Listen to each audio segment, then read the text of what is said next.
बोलो गुरुदेव भगवान की जय। प्यारे कृष्ण कन्हैया लाल की जय। विष्णु पुराण, श्री विष्णु पुराण प्रथम अंश चल रहा है और 10 अध्याय हो चुके हैं। आज 11वां अध्याय, ध्रुव का वनगमन और मरीचि आदि ऋषियों से भेंट। आज का चरित्र बहुत ही सुंदर है। श्री पराशर जी बोले, हे मैत्रेय, मैंने तुम्हें स्वयंभू मनु के प्रिय व्रत एवं उत्तानपाद नामक 2 महाबलवान और धर्मज्ञ पुत्र बतलाए थे। हे ब्राह्मण, उनमें से उत्तानपाद की प्रेयसी पत्नी सुरुचि से पिता का अत्यंत लाडला उत्तम नामक पुत्र हुआ। हे द्विज, उस राजा की जो सुनीति नाम की राजमहिषी थी, उसमें उसका विशेष प्रेम नहीं था। उसका पुत्र ध्रुव हुआ। एक दिन राज सिंहासन पर बैठे हुए पिता की गोद में अपने भाई उत्तम को बैठा देखकर ध्रुव की इच्छा भी गोद में बैठने की हुई, किंतु राजा ने अपनी प्रेयसी सुरुचि के सामने गोद में चढ़ने के लिए उत्कंठित होकर प्रेमवश आए हुए उस पुत्र का आदर नहीं किया। अपनी सौत के पुत्र को गोद में चढ़ने के लिए उत्सुक और अपने पुत्र को गोद में बैठा देख सुरुचि इस प्रकार कहने लगी, अरे लल्ला, बिना मेरे पेट से उत्पन्न हुए किसी अन्य स्त्री का पुत्र होकर भी तू व्यर्थ क्यों ऐसा बड़ा मनोरथ करता है? तू अविवेकी है।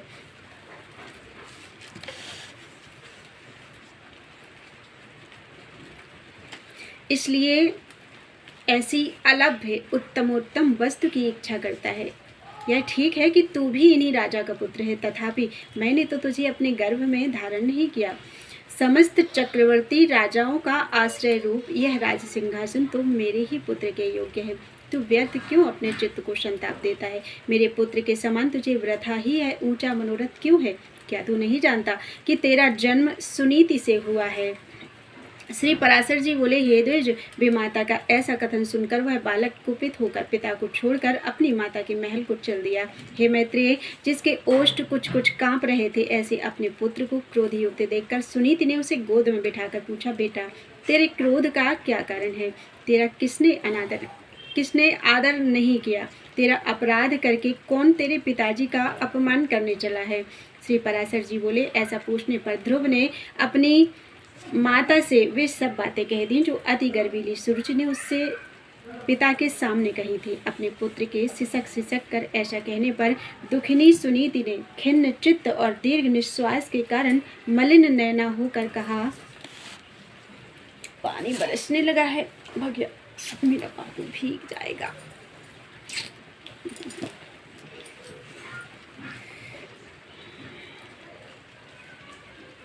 श्री पराशर जी बोले, ऐसा पूछने पर ध्रुव ने अपनी माता से वे सब बातें कह दी जो अति गर्वीली सुरुचि ने उससे पिता के सामने कही थी। अपने पुत्र के सिसक कर ऐसा कहने पर दुखिनी सुनीति ने खिन्न चित्त और दीर्घ निश्वास के कारण मलिन नैना होकर कहा। सुनीति बोली, बेटा, सुरुचि ने ठीक ही कहा है, अवश्य ही तू मंदभाग्य है। हे वत्स, पुण्यवानों से उनके विपक्षी ऐसा नहीं कह सकते। बच्चा, तू व्याकुल मत हो, क्योंकि तूने पूर्व जन्मों में जो कुछ किया है उसे दूर कौन कर सकता है, और जो नहीं किया वह तुझे दे भी कौन सकता है। इसलिए तुझे उसके बाकियों से खेद नहीं करना चाहिए। हे वत्स, जिसका पुण्य होता है उसी को राजासन, राजा छत्र तथा उत्तम उत्तम घोड़े और हाथी आदि मिलते हैं। ऐसा जानकर तू शांत हो जा। अन्य जन्मों में किए हुए पुण्य कर्मों के कारण ही सुरुचि में राजा की सुरुचि अर्थात प्रीति है, और पुण्यहीना होने से मुझ जैसी स्त्री केवल भार्या अर्थात भरण करने योग्य ही कही जाती है। उसी प्रकार उसका पुत्र उत्तम भी बड़ा पुण्य पुंज संपन्न है, और मेरा पुत्र तू ध्रुव मेरे ही समान अल्प पुण्यवान है।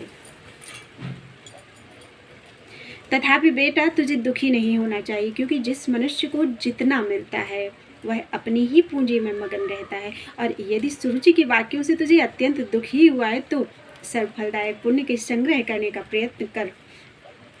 तू सुशील, पुण्यात्मा, प्रेमी और समस्त प्राणियों का हितैषी बन, क्योंकि जैसी नीची भूमि की ओर ढलकता हुआ जल अपने आप ही पात्र में आ जाता है, वैसे ही सत्पात्र मनुष्य के पास स्वतः ही समस्त संपत्तियां आ जाती हैं। ध्रुव बोला, माता जी, तुमने मेरे चित्त को शांत करने के लिए जो वचन कहे हैं वे दुर्वाक्यों से बिंधे हुए मेरे हृदय में तनिक भी नहीं ठहरते। इसलिए मैं तो अब वही प्रयत्न करूंगा जिससे संपूर्ण लोकों से आदरणीय सर्वश्रेष्ठ पद को प्राप्त कर सकूं। राजा की प्रेयसी तो अवश्य सुरुचि है और मैंने उसके उदर से जन्म भी नहीं लिया है, तथापि हे माता, अपने गर्भ में बड़े हुए मेरा प्रभाव भी तुम देखना। उत्तम जिसको उसने अपने गर्भ में धारण किया है मेरा भाई ही है। पिता का दिया हुआ राजासन वही प्राप्त करे, भगवान करें ऐसा ही हो। माता जी, मैं किसी दूसरे के दिए हुए पद का इच्छुक नहीं हूँ, मैं तो अपने पुरुषार्थ से ही उस पद की इच्छा करता हूँ जिसको पिताजी ने भी नहीं प्राप्त किया है। श्री पाराशर जी बोले, माता से इस प्रकार कहकर ध्रुव उसके महल से निकल पड़ा और फिर नगर से बाहर आकर बाहरी उपवन में पहुंचा। वहां ध्रुव ने पहले से ही आए हुए 7 मुनीश्वरों को कृष्ण मृग चर्म के बिछौने से युक्त आसनों पर बैठे देखा। उस राजकुमार ने उन सबको प्रणाम कर अति नम्रता और समुचित अभिवादन पूर्वक उनसे कहा। ध्रुव ने कहा, हे महात्माओं, मुझे आप सुनीति से उत्पन्न हुआ राजा उत्तानपाद का पुत्र जाने। मैं आत्मग्लानि के कारण आपके निकट आया हूँ। ऋषि बोले, राजकुमार, अभी तो तू 4-5 वर्ष का ही बालक है, अभी तेरे निर्वेद का कोई कारण नहीं दिखाई पड़ता, तुझे कोई चिंता का विषय भी नहीं है, क्योंकि अभी तेरे पिता राजा जीवित हैं और हे बालक, तेरी कोई इष्ट वस्तु खो गई हो ऐसा भी हमें दिखाई नहीं देता, तथा हमें तेरे शरीर में भी कोई व्याधि नहीं दिख पड़ती। फिर बता, तेरी ग्लानि का कारण क्या है? श्री पाराशर जी बोले, तब सुरुचि ने उससे जो कुछ कहा था वह सब उसने कह सुनाया। उसे सुनकर वे ऋषिगण आपस में इस प्रकार कहने लगे, अहो, छात्र तेज कैसा प्रबल है, जिससे बालक में भी इतनी अक्षमा है कि अपनी विमाता का कथन उसके हृदय से नहीं टलता। हे क्षत्रिय कुमार, इस निर्वेद के कारण तूने जो कुछ करने का निश्चय किया है, यदि तुझे रुचे तो वह हम लोगों से कह दो, और हे अतुलित तेजस्वी, यह भी बता दो कि हम तेरी क्या सहायता करें, क्योंकि हमें ऐसा प्रतीत होता है कि तू कुछ कहना चाहता है। ध्रुव ने कहा, हे तो श्रेष्ठ, मुझे ना तो धन की इच्छा है और ना राज्य की, मैं तो केवल एक उसी स्थान को चाहता हूँ जिसको पहले कभी किसी ने ना भोगा हो। हे मुनि श्रेष्ठ, आपकी यह सहायता होगी कि आप मुझे भली प्रकार यह बता दें कि क्या करने से वह सबसे अग्रगण्य स्थान प्राप्त हो सकता है। मरीचि बोले, हे राजपुत्र, बिना गोविंद की आराधना किए मनुष्य को वह श्रेष्ठ स्थान नहीं मिल सकता, अतः तू श्री अच्युत की आराधना कर। अत्रि बोले, जो परा प्रकृति आदि से भी परे हैं वे परम पुरुष जनार्दन जिससे संतुष्ट होते हैं उसी को वह अक्षय पद मिलता है, यह मैं सत्य सत्य कहता हूँ। अंगिरा बोले, यदि तू अग्र स्थान का इच्छुक है तो जिन अव्ययात्मा अच्युत में यह संपूर्ण जगत ओतप्रोत है, उन गोविंद की ही आराधना कर। पुलस्त्य बोले, जो परब्रह्म परम धाम और पर स्वरूप है, उन हरि की आराधना करने से मनुष्य अति दुर्लभ मोक्ष पद को भी प्राप्त कर लेता है।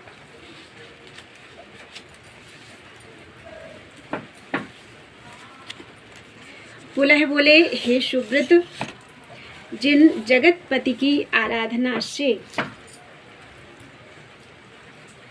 इंद्र ने अति उत्तम इंद्र पद प्राप्त किया है, तू उन यज्ञपति भगवान विष्णु की आराधना कर।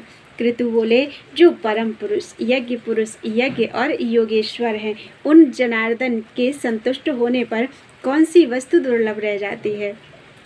वशिष्ठ बोले, हे वत्स, विष्णु भगवान की आराधना करने पर तू अपने मन से जो कुछ चाहेगा वही प्राप्त कर लेगा, फिर त्रिलोकी के उत्तम स्थान की तो बात ही क्या है।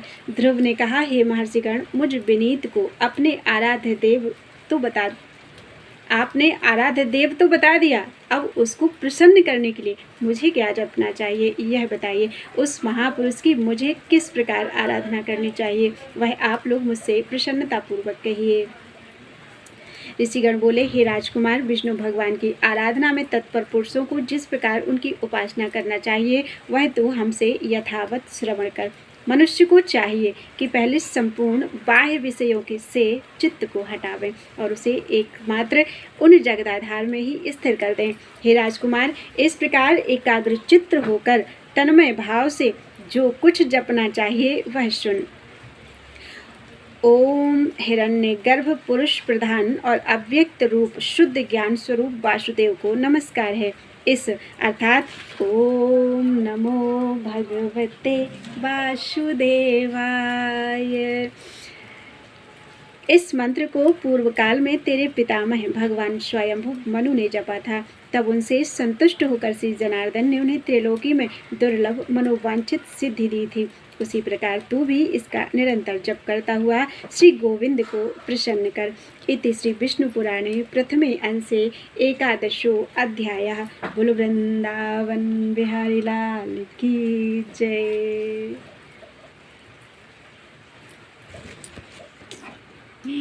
पानी बलछ रहा है, गोदी में चढ़ गए कन्हैया।